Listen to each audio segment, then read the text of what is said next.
আসসালামু আলাইকুম প্রিয় ভিউয়ার্স, ছাদ বাগানের আপডেট নিয়ে আবার আসলাম। আমার এই গাঁদা ফুল গাছটাকে একবার ভাবছিলাম কেটে ফেলবো, বিশাল বড় হয়েছে কিন্তু কোনো ফুল আসতেছে না। চিন্তা করছিলাম কেটে ফেলবো। যখনই কাঁচি নিয়ে কাটার জন্য প্রস্তুতি নিয়ে আসছি, অমনি দেখি একটা ফুল এর কলি বের হচ্ছে। এখন তো অনেক কলি আসছে, অনেক ফুল ফুটতেছে। আশা করি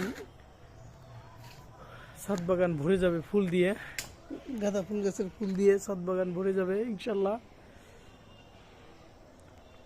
সবাই দোয়া করবেন। এদিকে গাঁদা ফুলের পাশেই সুন্দর গোলাপ গাছ আছে। প্রতিনিয়ত এই গাছ থেকে আমি গোলাপ সংগ্রহ করি।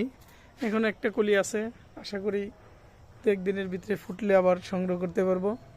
ফুল যত যার বাসায় আছে, যত ফুল কেটে দিবেন ওখান থেকে আবার শাখা পোশাক হয়ে নতুন করে ফুল থাকবে। ফুল কখনো গাছে স্থির রাখবেন না। এদিকে আলহামদুলিল্লাহ একদিন সিম গাছের সিম তুলছি, খেয়েছি, সিম আসছে। এই যে সিমের বাদি, প্রচুর সিম আছে দেখুন। এদিকে এই যে লেবু গাছ, মাশাআল্লাহ খুব সুন্দর হয়েছে। আরেকটা আপডেট আপনাদের দেওয়ার জন্য অপেক্ষায় আছি।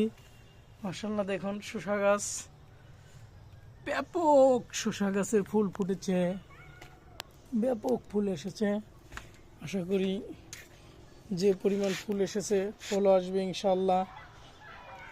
জালি লাউ, একটা লাউয়ের এসেছে, দেখা যাক টিকে কিনা।